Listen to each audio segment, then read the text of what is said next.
मेरे बहुत ही प्रिय और बेहद सम्मानित साथियों, हृदय की असीम गहराइयों से अभिनंदन, बहुत बहुत हार्दिक स्वागत। साथियों, दिन है रविवार का, तारीख है 7 नवंबर, चैनल है साधना सिद्धि।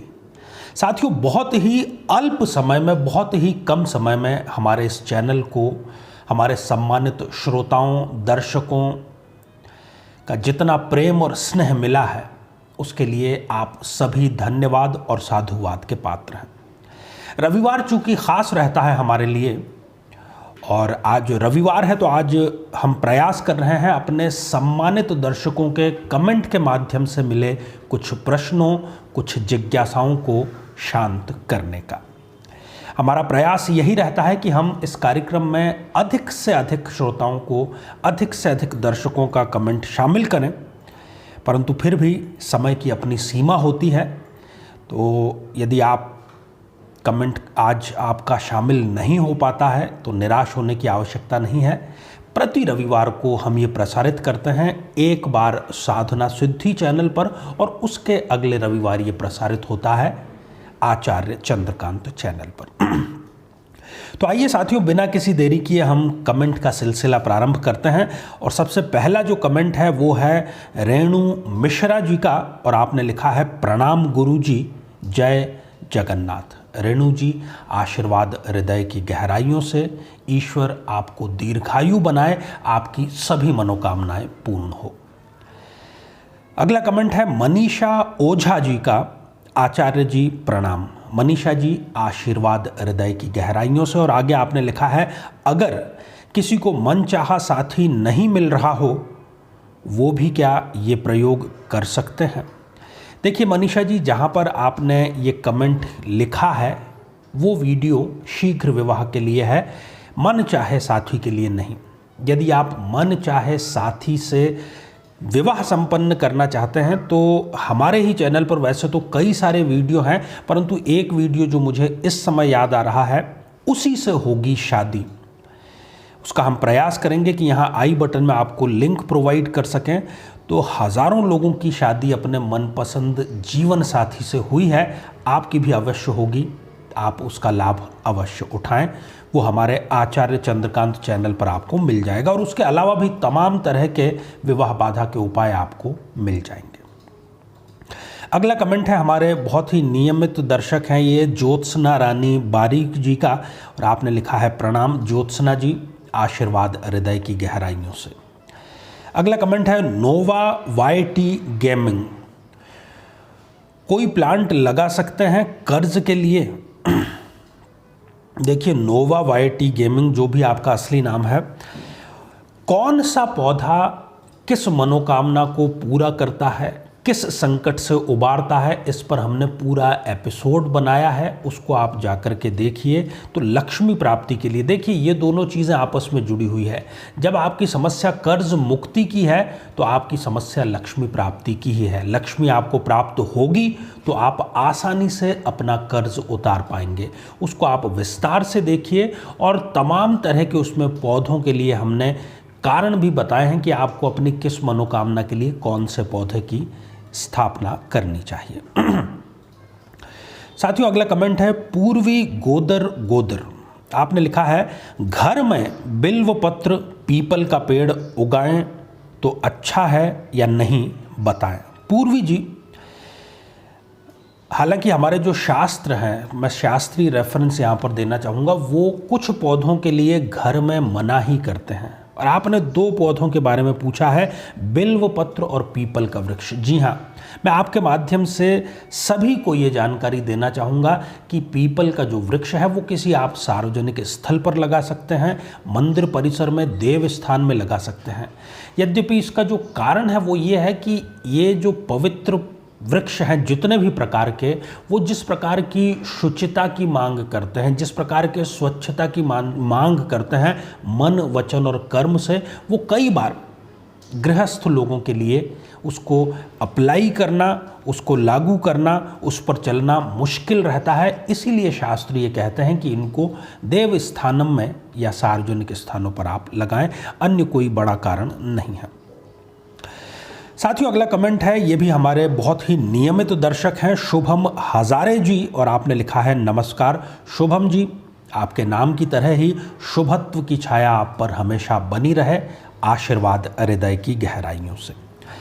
साथियों अगला कमेंट है सुमन परी जी का, और आपने लिखा है मैंने तो आंवला का पौधा लगाया तो सही है ना। बिल्कुल सही है सुमन जी, आपने यदि आंवला का पौधा लगाया है तो लक्ष्मी माँ की कृपा के लिए, पैसों की बरकत के लिए। यदि पैसा आपके पास में नहीं टिकता है तो ये समस्या आपकी अवश्य ही आंवले की पौधा लगाने और उसकी फिर पालन पोषण करने से निश्चित रूप से दूर होगी। साथियों अगला कमेंट है देवराज सुमन जी का, और आपने लिखा है प्रणाम गुरु जी। देवराज जी आशीर्वाद हृदय की गहराइयों से। और आगे आप लिखते हैं राहु शांति के उपाय के बारे में वीडियो बनाइए। देवराज जी, हमारे ही आचार्य चंद्रकांत चैनल पर राहु से संबंधित कई प्रकार के उपाय हम ऑलरेडी बता चुके हैं। आगे भी इस प्रकार का कोई गोचर परिवर्तन का समय आएगा तब भी हम आपको बताएंगे, तो आप नियमित रूप से हमारे ये दोनों चैनल देखते रहिए। साथियों अगला कमेंट है नमीश जी का, और आपने लिखा है आचार्य जी प्रणाम। नमीश जी आशीर्वाद हृदय की गहराइयों से। आगे आपने लिखा है दूसरे विवाह के लिए उपाय बताइए। प्लीज़ सर, मैं आपकी बहुत आभारी रहूँगी। मैं आपसे फिर वही निवेदन करना चाहता हूँ, और जितने भी नए दर्शक हमारे से जुड़े हैं उनसे भी मैं ये जानकारी शेयर करना चाहता हूँ कि हमारे चैनल आचार्य चंद्रकांत पर पूरी की पूरी एक प्लेलिस्ट है द्वितीय विवाह करने के लिए, तलाक से बचने के लिए तमाम तरह के उपाय वहाँ पर बतलाए गए हैं। आप उस चैनल को सर्च करें यूट्यूब पर, आपको अपने मन माफिक, क्योंकि वो सैकड़ों की संख्या में है, आपको अपने मन माफिक कोई ना कोई उपाय अवश्य मिलेगा जो आपके द्वितीय विवाह को संपन्न कराए। साथियों अगला कमेंट है पूनम गोयल जी का, आचार्य चंद्रकांत जी आपको सादर प्रणाम। पूनम जी आशीर्वाद हृदय की गहराइयों से।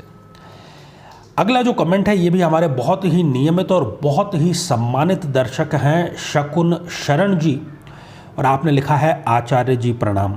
शकुन जी आशीर्वाद हृदय की अतल गहराइयों से। आगे आपने लिखा है awesome awesome awesome, useful, important, unusual, अद्भुत एंड अकल्पनीय। सादर चरण स्पर्श। ढेर सारी सराहना के लिए आप हृदय की अतल गहराइयों से धन्यवाद के पात्र हैं। इसी प्रकार से आपका प्रेम स्नेह हमारे चैनल पर बना रहे। साथियों अगला जो कमेंट है ये भी हमारे नियमित दर्शक हैं कुलविंदर कौर जी, और आपने लिखा है प्रणाम गुरुदेव जी, ओम नमः शिवाय। कुलविंदर जी आशीर्वाद हृदय की गहराइयों से। साथियों अगला जो कमेंट है वो है राम जी शुक्ला जी का, और आपने लिखा है नमस्कार। राम जी आशीर्वाद हृदय की गहराइयों से। साथियों अगला कमेंट है आकाश दरक जी का, प्रणाम। आकाश जी आशीर्वाद हृदय की गहराइयों से। और आगे आप लिखते हैं बहुत ही अच्छी और इजी साधना होती है आपकी, जिसका रिजल्ट भी आता है, थैंक यू। आकाश जी आपके जीवन में जो सकारात्मक बदलाव आए हैं उससे बढ़कर थैंक यू हमारे लिए कुछ भी नहीं है, और आपकी सराहना के लिए आप भी साधुवाद और धन्यवाद के पात्र हैं। अगला कमेंट है सुमन रानी जी का, नमस्कार गुरु जी, अत्यंत महत्वपूर्ण जानकारी मिली, आपका आभार। सुमन जी आशीर्वाद हृदय की गहराइयों से। साथियों अगला कमेंट है शिवम काडू जी का, और आपने भी लिखा है नमस्कार। शिवम जी आशीर्वाद हृदय की गहराइयों से। अगला कमेंट है ये भी हमारे नियमित दर्शक हैं साईं प्रसाद बांसुरे। आचार्य जी प्रणाम। साईं प्रसाद जी आपको भी आशीर्वाद हृदय की अतल गहराइयों से। आगे आप लिखते हैं गुरु जी आप सरकारी नौकरी लगवाने के लिए चमत्कारी प्रयोग लेकर आएं जिससे 100% नौकरी लग जाए, प्लीज़ गुरुजी। साईं प्रसाद जी हमारे चैनल आचार्य चंद्रकांत पर सरकारी नौकरी को लेकर के, राजयोग को लेकर के बहुत से कार्यक्रम हमने बनाए हैं। सबसे पहले तो मैं आपसे आग्रह करूंगा कि आप उस चैनल पर जाकर विजिट करें। राजयोग आचार्य चंद्रकांत, इस प्रकार से आप सर्च करेंगे यदि यूट्यूब पर तो आपको निश्चित रूप से मिल जाएगा। और आगे भी हम आपकी जो सलाह है उस पर अमल करने का प्रयास करेंगे। साथियों, अगला कमेंट है प्रतिभा उपाध्याय जी का, और आपने लिखा है प्रणाम गुरु जी। प्रतिभा जी, आशीर्वाद हृदय की गहराइयों से, और आपकी जो प्रतिभा है उसमें निरंतर निखार आता रहे, ऐसी मैं ईश्वर से प्रार्थना करता हूँ। साथियों, अगला कमेंट है अशोक शर्मा जी का, आचार्य जी प्रणाम, धन्यवाद, आज प्रातः ही आपके दर्शन हो गए। अशोक जी, कुछ अपरिहार्य कारणों से उस दिन जहाँ पर आपने कमेंट किया है वो हमारा कार्यक्रम सुबह ही प्रसारित हुआ। खैर, आपको मैं इतना ही कहूँगा कि आप हमेशा शोक से दूर रहें। अशोक, जीवन में आपके खुशियाँ बनी रहे, आशीर्वाद हृदय की गहराइयों से। साथियों, अगला कमेंट है निशा बी जी का, और आपने लिखा है आचार्य जी, क्या ये सारे वृक्ष भी लगा सकते हैं हर दिन के हिसाब से, कृपया बताएं। निशा जी, सारे वृक्ष आप लगाएं, क्योंकि वृक्षारोपण पर्यावरण की दृष्टि से भी अच्छा है, उसके वैज्ञानिक कारण भी हैं और आध्यात्मिक भी हैं, और आपके जीवन के वो संकटों को दूर करते हैं। पर मैं आपसे एक गुजारिश यही करना चाहूँगा कि वर्तमान में आपको जो संकट है, अगर आप संकट को दूर करने के लिए लगा रहे हैं, तब तो आप एक समय में एक वृक्ष लगाकर उसका पालन पोषण करें। अन्यथा यदि आप पर्यावरण की दृष्टि से लगाना चाहते हैं तो आप लगाइए, इसमें किसी भी प्रकार की कोई बुराई नहीं है। साथियों, अगला कमेंट है मंजू शर्मा जी का, और आपने लिखा है जय श्री कृष्णा गुरु जी। मंजू जी, आशीर्वाद हृदय की गहराइयों से, जय श्री कृष्णा। अगला कमेंट है सोनम जायसवाल जी का, प्रणाम गुरु जी। सोनम जी, आशीर्वाद हृदय की गहराइयों से। साथियों, अगला कमेंट है अतुल सिंह जी का, और आपने लिखा है प्रणाम गुरु जी। अतुल जी, आशीर्वाद हृदय की गहराइयों से, आप अपने नाम की तरह ही अतुलनीय तरक्की करते रहें। साथियों, अगला कमेंट है पूनम छिंपा जी का, नमस्कार गुरु जी। पूनम जी, आशीर्वाद हृदय की गहराइयों से, और पूनम के चंद्रमा की तरह आप भी चारों तरफ अपनी रोशनी, अपनी शीतलता बिखेरते रहें। अगला कमेंट है लता नम्रता, आपने लिखा है प्रणाम गुरुदेव। लता जी, आशीर्वाद हृदय की गहराइयों से। तो साथियों, ये थे हमारे आज के आपने पूछा है कार्यक्रम के कुछ कमेंट, और इसी प्रकार से हम निरंतर, चूंकि संवाद पूर्ण तभी होता है जब वो दो तरफा हो। हमारे मन में भी जिज्ञासा होती है कि जो हमारे नियमित सम्मानित दर्शक हैं उनके मन में क्या चल रहा है, उनकी क्या जिज्ञासाएं हैं, और इसी को लेकर के हमने ये जो कार्यक्रम है इसका प्रसारण प्रारंभ किया है। आपके उत्साह के लिए पुनः एक बार धन्यवाद। आप सभी स्वस्थ, समृद्ध और शांतिपूर्वक जीवन व्यतीत करें। नमस्कार। जीवन में किसी समस्या का सामना कर रहे हैं, जैसे कि शादी में देरी होना, पति पत्नी में मनमुटाव या तलाक तक की नौबत आ जाना, संतान का प्राप्त न हो पाना, नौकरी या धन प्राप्ति में बाधा आना, जीवन के प्रत्येक क्षेत्र में किसी न किसी प्रकार की बाधा आना, तो आज ही अपनी जन्म पत्रिका का संपूर्ण विश्लेषण करवाएं और पाएं समस्या से सदैव के लिए मुक्ति।